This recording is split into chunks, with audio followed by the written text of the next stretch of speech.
ይስጥልን ውድ የመረጃ የዩቲዩብ ገጽ ተከታዮችና አድማጮች እንደምን አላችሁ? ለዕለቱ የተመራረጡትን አርዕስተ ዜና ወደ እናንተ ይዘን ቀርበናል። በቅድሚያ ዋና ዋና አርዕስተ ዜናዎችን ነግራችኋለን። አብራችሁን ቆዩ። አምባሳደር ሬድዋን ሁሴን ስለ ገጽታቸው መቀየር ማብራሪያ ሰጡ። የብሔራዊ መረጃ ደህንነት አገልግሎት ዋና ዳይሬክተር አምባሳደር ሬድዋን ሁሴን ከሰሞኑ በነበረው የኮፕ 32 ዝግጅት ግምገማዎት ገጽታቸው ተቀይሮ መታየታቸውን ብዙዎችን ያነጋገረ ጉዳይ ነበር። ምን ሆነው ነው የሚለው ጥያቄ ሲነሳ ቆይቷል። በዚህም ጉዳይ በዜና ጥንቅራችን በሰፊው አካተናል። ጌታቸው ረዳ በአሜሪካና በኤርትራ መካከል ይፈጠራል የተባለውን አዲስ መቀራረብ እንደሚባለው ቀላል ሳይሆን እጅግ ውስብስብ መሆኑን ገለጹ። ዌል ስትሪት ጆርናል በአሜሪካና በኤርትራ ላይ የጣለችውን የዓመታት ማዕቀብ ለማንሳት የዲፕሎማሲ ግንኙነት ለማደስ ፍላጎት እንዳላት በቅርቡ መዘገቡ ይታወሳል። በዚህም ጉዳይ አቶ ጌታቸው ረዳ አስተያየት ሰጥተዋል። በዜና ጥንቅራችን አካተነዋል። ቆይታችሁ የምትሰሙት ይሆናል። የኤርትራው ፕሬዝዳንት ኢሳያስ አፈወርቂ አብርሃ በዚህ ዓመት ለሁለተኛ ጊዜ ወደ ካይሮ አመሩ። የኤርትራው ፕሬዝዳንት ኢሳያስ አፈወርቂ ለ3 ቀናት ይፋዊ ጉብኝት ወደ ግብጽ ዋና ከተማ ካይሮ ተጉዘዋል። ባለፈው ጥቂት ዓመታት ከግብጽ ጋር ያለው ግንኙነት እየተጠናከረ የመጣው የኤርትራው ፕሬዝዳንት ለይፋዊ የሥራ ጉብኝት ወደ ካይሮ ሲያመሩ በዚህ ዓመት ለሁለተኛ ጊዜ ነው። በዚህ ዓመት ተጓዙበት ጊዜ ምን ገጠማቸው? የውይይቱ ይዘት ምን ይመስላል? ግብጽስ ውሳኔ ምን አሰማች? የሚለው የዜና ጥንቅራችን በሰፊው አካተናል። ቆይታችሁ የምትሰሙት ይሆናል። የቻይናዋ አስደናቂ የገጠር ሰፊ ፕላን ምን ይመስላል? በዚህም ጉዳይ በዜና ጥንቅራችን አካተናል። እነዚህን የመሳሰሉ አርዕስተ ዜና ወደ እናንተ ይዘን ቀርበናል። ቤተሰብ ለመሆን ላይክ፣ ሼር፣ ሰብስክራይብ ማድረግውን እንዳይረሱ። ወደ መጀመሪያ ዜና ትንታኔያችን እናልፋለን። አምባሳደር ሬድዋን ሁሴን ስለ ገጽታቸው መቀየር ማብራሪያ ሰጡ።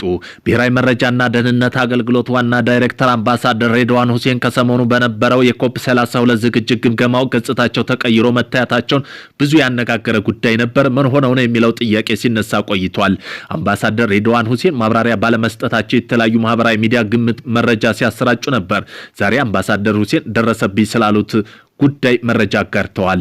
ከሁለት ሳምንታት በፊት በሀገራዊ ጉዳይ የሚመክር ስብሰባ አስተናግዳ ለምሳ እንዳረፍ ንፋስ ለመከላከል የተጋረደ የእንጨት አካፋይ ሚዛን ስቶ ሲወርቅ አናቴ ጋር ትንሽ ገባ ብሎ አገኘኝ አሉ። ስንጥቆ የመሰፋት ስለነበረበት ሐኪሞች በከፊል ላጩኝ፣ እኔ ደግሞ ሙሉ ቢሆን ይሻላል ብዬ እስከሚደርቅ አነሳሁት አሉ። እንደ ልጅነቴ ተመልጬ ሳየው አልጠላሁትም፣ ወዳጅም ሆነ እንዲያውም ሸጋ ነው አሉኝ። በተመልካች አስተያየት ተበረታቼ ትንሽ ደግሞ በአዲስ መልክ ሞክር ብቅ ብዬ ዘለኩ አሉ። ይህ የሆነው የታከምኩት አሚን ሆስፒታል ነው። እናም እንኳን ለሕክምና ለስራም ወደ ውጭ ሀገር አልወጣሁም። ምንም ያልተባለ ምን አዲስ ነገር አለ በሚል ነው። ለማንኛውም ለተጨነቁ ምስጋና አቅርቦት ይድረስልኝም ሲሉ ተናግረዋል። አቶ ጌታቸው ረዳ በአሜሪካና በኤርትራ መካከል ይፈጠራል ስለተባለው አዲስ መቀራረብ እንደሚባለው ቀላል አይደለም አሉ። በተጨማሪም የአሜሪካው ፕሬዝዳንት አማካሪ የሆኑት ማስድ ብሎርስ ከፕሬዝዳንት ኢሳያስ አፈወርቂ ጋር ተገናኝተው መነጋገራቸው ይታወቃል። ይህ መረጃ መነሻ በማድረግ አቶ ጌታቸው ረዳ በሰጡት አስተያየት ጉዳዩ ከሚታየው በላይ ጥልቅ ነው በማለት ገልጸውታል። ምንም እንኳ ኤርትራና የአሜሪካ መቀራረብ ለቀጠናው መልካም ቢመስልም በአሁኑ ወቅት ግን ይህ የመሳካቱ እድሉ አነስተኛ መሆኑን ጠቁመዋል። አቶ ጌታቸው አክለውም በአሜሪካና ኤርትራ መቀራረብ እውን የሚሆን ከሆነ ፕሬዝዳንት ኢሳያስ አፈወርቂ በጣም አስፈላጊና ወሳኝ ከሆነች ጎረቤት ኢትዮጵያ ከጠቅላይ ሚኒስትር አብይ አህመድ ጋር እርቅ እንዲያወርዱ ወይም እንዲቀራረቡ አቅጣጫ የሚሰጣቸው መሆኑን የግድ ይጨምራል ብለዋል። ለቀጠናው የፖለቲካ ተንታኞች ለሆኑት ለፕሮፌሰር ኬተል ትሮቮል አስተያየት አቶ ጌታቸው ምላሽ ሰጥተዋል። ትሮቮል የአሜሪካ ኤርትራ መቀራረብ በምስራቅ አፍሪካ ያለውን የኃይል ሚዛን ሊቀይረውና ኢትዮጵያ ስትራቴጂያዊ አማራጭ እንድትመረምር ሊያስገድዳት ይችላል በሚል አስተያየታቸውን ሰንዝረዋል። የኤርትራው ፕሬዝዳንት ኢሳያስ አፈወርቂ ለሁለተኛ ጊዜ ወደ ካይሮ ግብጽ አመሩ። ይህ የሆነው ኢሳያስ አፈወርቂ ወደ ግብጽ ያመሩት እሁድ ግንቦት 30 2018 ዓ.ም ነበር። ፕሬዝዳንቱ አልሲሲ ጋር ሲገናኙ በሁለትዮሽ ግንኙነት፣ በቀጠናው ደህንነት፣ በአፍሪካ ቀንድና መካከለኛው ምስራቅ ጉዳይ ዙሪያ እንደሚወያዩ ተገልጿል። ፕሬዝዳንቱ ጉብኝት በኤክስ ገጻቸው ላይ የጻፉት የሀገሪቱ ማስታወቂያ ሚኒስተር የሁለት መሪዎች ውይይት በአፍሪካ ቀንድ የቀይ ባህር ደህንነት፣ መካከለኛው ምስራቅ ባለው መጠነ ሰፊ ለውጦች ዙሪያ እንደሚያተኩር ተገልጿል። ወደ ግብጽ ካመሩት የኤርትራው ፕሬዝዳንት ልዑክ ቡድን ውስጥ የውጭ ጉዳይ ሚኒስትራቸውም ተካተው ፕሬዝዳንት ኢሳያስ በጥቅምት ወር በካይሮ ባደረጉት 5 ቀናት ጉብኝቱ አልሲሲ አገራቸው የኤርትራ ሉዓላዊነትና የግዛት አንድነት ለመደገፍ ቁርጠኛ መሆኗን ተናግረዋል። ከኢትዮጵያ ጋር በታላቁ ህዳሴ ግድብ ምክንያት ለዓመታት ውዝግብ ውስጥ የምትገኘው ግብጽ ሶማሌን ጨምሮ ባለፈው ዓመት ከኤርትራ ጋር የትብብር ጥምረት ፈጥራለች መሆኗ ይታወሳል።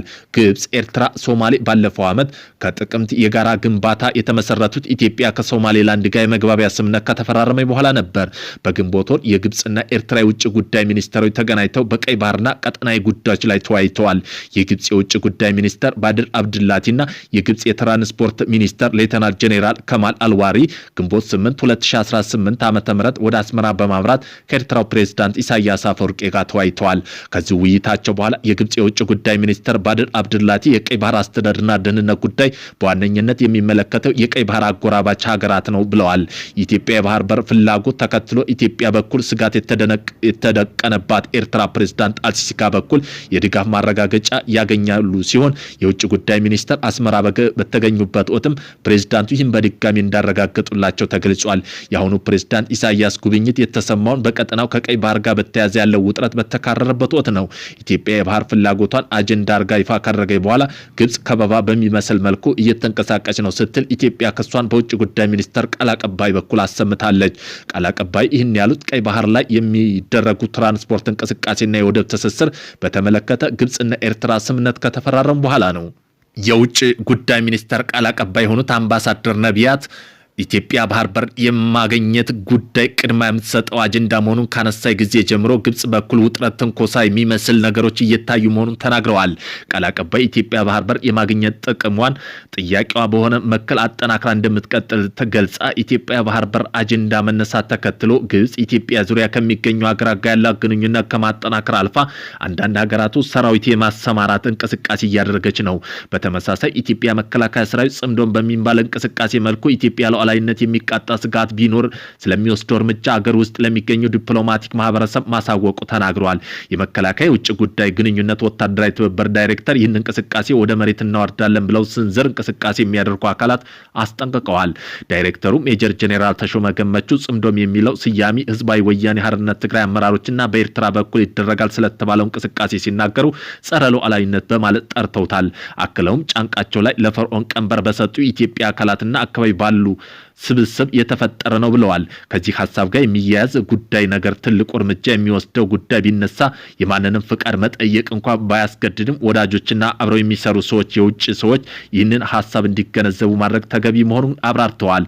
ሜጀር ጄኔራል ተሾመ ገመቹ ግን የውጭ ጉዳይ ሚኒስተር በዚህ ጉዳይ ላይ ተመሳሳይ ስራ ያከናውናል በሚል እምነት እንዳላቸው አክለዋል።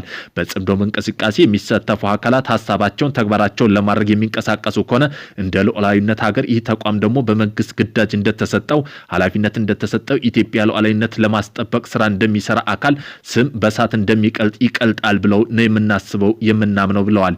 ኢትዮጵያ መንግስት ባለስልጣንና የመንግስት የመገናኛ ብዙሃን ሀገሪቱ ውስጥ ሰላም ለማደፍረስ እየተንቀሳቀሰ ነው የሚሏቸው ቡድኖችና በኤርትራና በግብጽ የሚደገፉ ነው በማለት ይከሷቸዋል። አስደናቂ የገጠር ሰፈራ ፕላን የምስራቅ ቻይና የምትገኘው በኢኮኖሚ ከፍተኛ ፍጥነት በማድረግ ላይ ያለችው የቺያንግ ግዛት በአሁኑ ወቅት በአስደናቂ ዘመናዊ የቤት አሰራር ስልቷ ምክንያት ማህበራዊ ሚዲያ ዋነኛ መነጋገሪያ ሆናለች።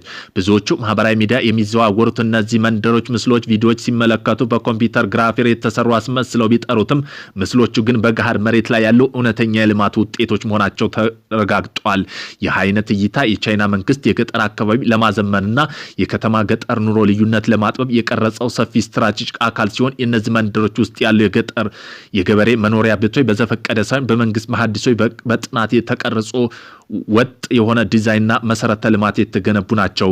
ከመኖሪያ ቤቶች ጎን ለጎን የሚታዩ ሰፋፊ አረንጓዴ እርሻ ቢሆንም በዘመናዊ ወጥ በሆነ ካሬ መስመር የተከፋፈሉ መሆናቸውን አካባቢው ከላይ ሲታይ ለአይን እጅግ ማራኪና ልዩ ገጽታ አላብሶታል። ይህ አስደናቂ ስኬት ቻይና የግብርና ክፍለ ኢኮኖሚ ከዘመናዊ መኖሪያ አካባቢ ጋር በማዋሃድ ረገድ የደረሰበት ከፍተኛ ቴክኖሎጂ ደረጃ የሚያሳይና ሌሎች ሀገራትም በትልቅ አርአያነት ሊጠቅሱ የሚገባ የልማት ተሞክሮ ሆኖ ተመዝግቧል።